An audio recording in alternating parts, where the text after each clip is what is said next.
This is where we all want to be, fully descheduled, decriminalized. We want to let all these people out of jail. We want to expunge their records. This is a plant. It's real medicine. It's way less worse than alcohol. And we need to clean this up. And the time is now. They have the votes. They're going to have even more votes if either the House or Senate flip blue in the midterms. So this in the next 8 to 12 months is coming, in my mind. Full descheduling, full legal hemp, full legal cannabis. And then it's more like alcohol. Each state just decides, they regulate. You're going to need your ID, but you can go get access to these drugs.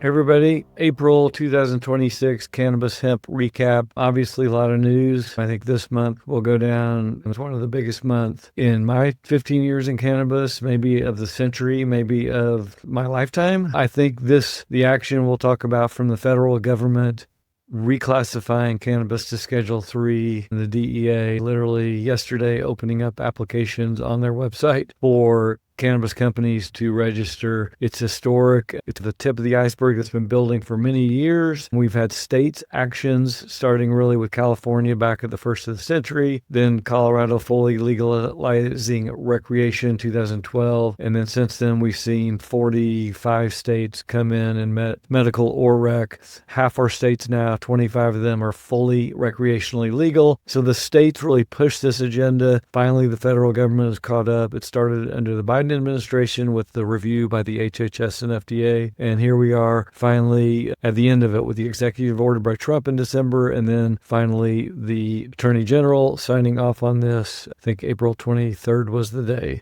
Since then, and I'll show you a bunch of these stories. Lots and lots of things are happening. I'm going to go ahead and toss in. I made a full video with slides on what I think this means for the industry as well as service providers. I'm going to go ahead and toss that into comments. Hopefully that will stay.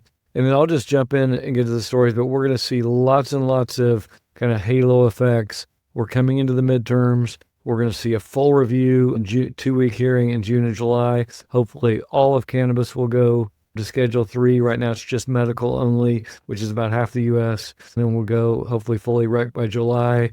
Congress is already talking about the MORE Act. We'll talk about that. Legalizing new states are coming in already talking about that. We're looking at companies looking to uplist on the stock exchange, interstate commerce, lots and lots of issues, lots of confusion and complexity. Right now, many people have more questions than answers. I heard a good webinar for Vicente. Again, most of the attorneys are like, there's more questions than answers right now. What's going on? We had many emails that I started a thread with the AICPA Cannabis Committee, and we have lots of thoughts and questions as well. And so as the weeks go by, we will keep talking about this. So let me just dive in. I'm going to post all the stories. I'm not going to read them all. This is about the hemp industry. The hemp industry is massive as well. It's not just going to go away. We're going to see some stories about that as well. But again, the midterms are coming up. There's a lot of people. Look at Texas as a great example. They're consuming about, $10, $20 billion a year of THC-derived hemp from hemp. And those Texans are not going to be happy if it just disappears. Same with other states. So let's just see what happens on that front. Virginia, there's a battle there. Virginia had voted to legalize. The House and Senate, Virginia had voted to legalize. The old governor that just is out, just absolutely hated cannabis, was going to veto it. The new governor coming in said, hey, she believes in cannabis, this, that, and the other, was going to sign. She kind of tricked everybody because she came in and said, oh, I'm going to sign, but I want some changes. She gave these changes to the Senate and House. They said, no, here it is, governor, veto it or not. So we're still waiting to hear on that. Hopefully she will live up to what she said she was going to do, and we'll get Virginia fully in as well, especially after this full rescheduling news. This story, Ohio judge blocks the state from enforcing the THC beverage ban. Again, we're going to see lots and lots of lawsuits. It's very complex. There's lots of dollars, employees, tax revenues. It's a huge industry that consumers want. And so when consumers want something, and a vast majority of them, it usually means good votes as well. So we'll again watch all the hemp news as it comes over between now and the midterms. You're going to probably see congressional action. And by the way, hopefully what we're going to see on the Congress side, because they do have the votes now, is they come up with a solution for descheduling that includes both cannabis and hemp, And so there's not two industries battling each other. It's just one bill, same rules for everybody, and it's all descheduled and legalized, and then the states can take action. Here's one about the tribes in Nebraska taking on the Nebraska, still federally illegal, but they're going to go all in. So we've seen this before with tribes are very big into things that their constituents want, and they're bringing dollars for both their members and the tribe itself. And so we saw that with casinos go where they were only legal in Vegas to sweeping the U.S. Same with cannabis. There on most tribes have something there. Colorado's got a bill. There are a lot of stories. So again, I'm just going to toss these in here. You can read them at your leisure. Massachusetts are passing a licensing freeze on cultivation. So that's, again, going into this new, bigger market. If you have one of those licenses, it just became more valuable overnight. Your 280E tax goes away. You can't get competition. We're going to see lots of natural growth as well. We're going to see banking open up and merchant services. And there's just so many effects that you don't think through. So for example, just allowing customers in Oregon or anywhere to walk in the store and use a Visa to buy cannabis, that's going to increase sales probably 10% nationwide when Visa is the way we buy everything.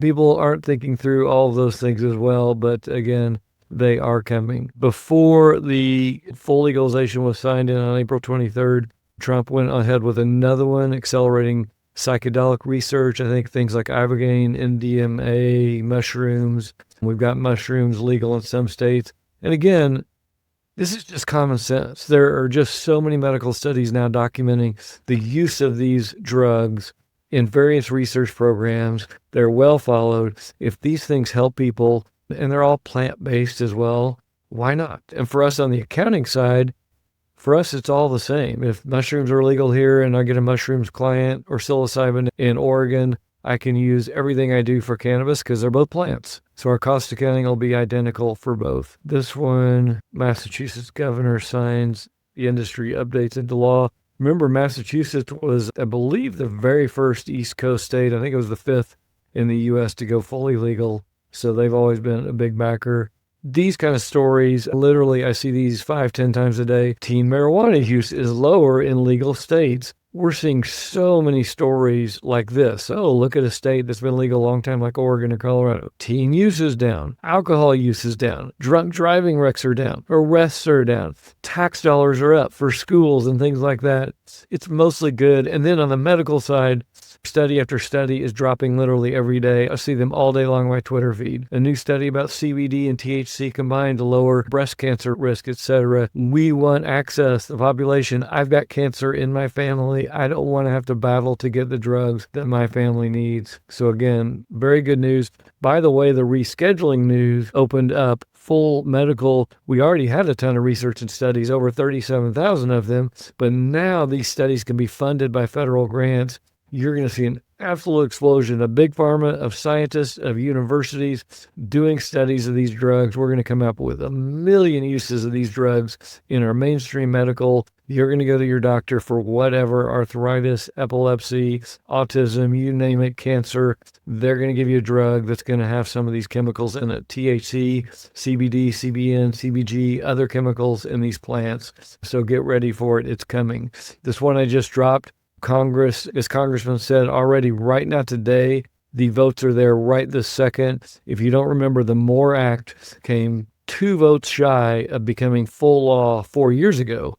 When Biden was in, didn't quite get through the Senate, but that fully legalized cannabis. This is going to be brought back up, I think, this year. This is where we all want to be, fully descheduled, decriminalized. We want to let all these people out of jail. We want to expunge their records. This is a plant. It's real medicine. It's way less worse than alcohol. And we need to clean this up. And the time is now. They have the votes. They're going to have even more votes if either the House or Senate flip blue in the midterms. So this in the next 8 to 12 months is coming in my mind. Full descheduling, full legal hemp, full legal cannabis. And then it's more like alcohol. Each state just decides, they regulate. You're going to need your ID, but you can go get access to these drugs. That's exciting. Here's another poll. These polls come out 2-3 times a year. Again, this is just a no-brainer. If you scroll down to the bottom, I think it's 83% that support these medical drugs in America. So whether you're Republican, Democrat, or independent, these are easy votes. Your constituents want this access, and this is good for all the patients in America.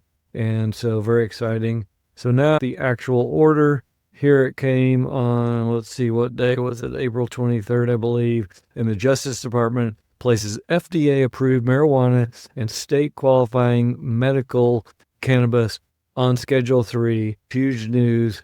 That news gets rid of the 280E. 280E tax only applies to Schedule 1 and 2 drugs. So if you're on Schedule 3, 280E doesn't apply. 280E just basically says you get no deductions, no credits on your tax return. Horrible law for the cannabis industry. That's now going away. So overnight, these companies become more profitable, and they are on an equal footing with the rest of American companies as well. Now, within one day of that dropping nationally, we're going to see this. States like Tennessee that are fully illegal come out and say, hey, wait a minute, maybe we need to have a special session. We need to look at this. If the federal government's legalizing, why are we still illegal as a state? I mean, again, it makes no sense. If the federal government legalizes cannabis and 46 of the states have legal cannabis and you're one of the states that doesn't, yeah, you need to look in the mirror. It's idiotic. Let's get with the program. Not to mention one of those states being Texas, where 8 out of 10 Texans want medical cannabis and are in fact buying daily medically derived THC out of the hemp plant in over 40,000 locations. You can buy it right now today in Texas. And so they're using THC massively as well. Here's another one just on the rescheduling order. I like to get all these stories just in my record here.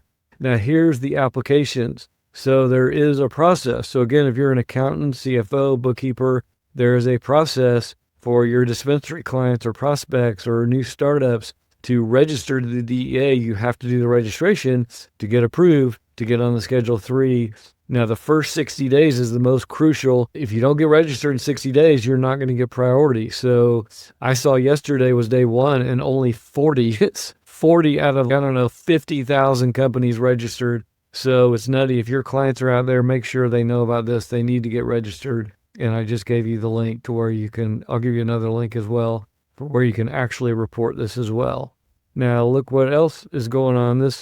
We see this in Texas, Idaho, Indiana, $2 billion industry in Indiana, even though it's completely illegal. If you're in Indiana, you're lucky because Michigan, Ohio, Illinois, all around you is tons of cannabis. And so they get their cannabis. They just have to drive. It's a big headache. So if you live in Indiana, you ask yourself, why the hell do I have to drive to Cleveland to get my weed? Now, here comes the House. Finally, this hasn't been finalized into law. The Farm Bill expired from the 2018 Farm Bill that legalized hemp, expired in 2023, I believe. And here we are 2 years later. They still can't get the freaking votes together to pass. We'll see what happens. Again, the hemp's going to be a big deal when this gets in the Senate. I don't think we're going to see anything until they address what's going on with hemp. You can't just cancel a $40 billion industry overnight. Now, we will get naysayers. We're going to have people in this hearing in June push back. We're also going to have like this. They're out of a committee. There's still going to be the small minority. They're going to just try to put up roadblocks every way they can to this moving forward. They're going to lose. Just like they have the last 15 years, this movement has swept the U.S., at the state, city, county level, and the national level. It's not going backwards. They'll fight us a little more and go from that. Sheila, not sure what you're talking about Oklahoma. Oklahoma is a medical state. We're talking about federal news. Cannabis is now federally legal on Schedule 3. Every single company in Oklahoma needs to go to this link I'm going to drop here at the end of this call to register the DEA, be fully legal under the federal government, and Schedule 1 and 2 that's gone forever. Their tax bill just went way down. So if you have clients, you ought to be thinking that right now as well. So that was that one. I've just got a couple more stories. Here's just one on the global markets. And these numbers are way too low. Global market, 148 billion. The U.S. market's going to be over 100 billion by that time. The number for 2030 from Whitney Economics by 2030, I believe, was 70 billion. And that was before we went federally legal. That number is going to double easily. Here's an interesting case study. Again, we're seeing this already, even after Trump did the executive order up to now. Lots and lots of new startups already forming. We're seeing new investor capital coming in. Current companies are ramping up their expansion plans.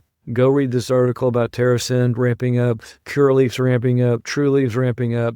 They're growing quickly. And then finally, I'm going to drop in here as the actual link to apply. Now we were talking about this yesterday. I brought this up actually myself because the medical cannabis was rescheduled to Schedule 3. What does medical cannabis include?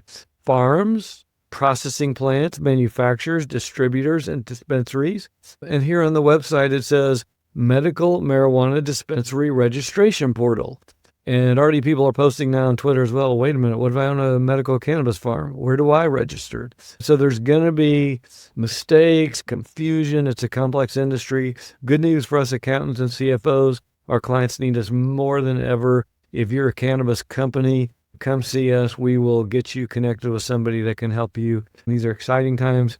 First and foremost, again, I always say at the top, the OGs, the founders of all these companies over the last 10, 20 years, they're finally going to get a payoff. Same for their investors and lenders. That's going to help them expand, make more money that they should fairly, grow their business, provide more products. It's a huge win for the patients and users of America. It's a huge win finally trickling down to all of us providers, CFOs, accountants, attorneys, marketers, plumbers, electricians. It's a huge win for all of us. We have very few bright spots in this country right now and this world. This is one of the few bright spots. It's a great time to be in this industry. And so thank you all for watching today.